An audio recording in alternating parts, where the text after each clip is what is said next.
আবু তালেব ডেকে বলল, ভাতিজা মুহাম্মদ রে শোনো, আমি বুঝতে পেরেছি তুমি সত্য নবী, আমি এটাও বিশ্বাস করি তোমার দিন সত্য।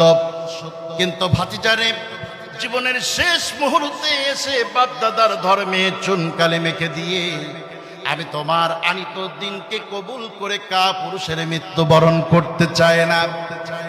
এরপরে আবু তালেব মারা গেল।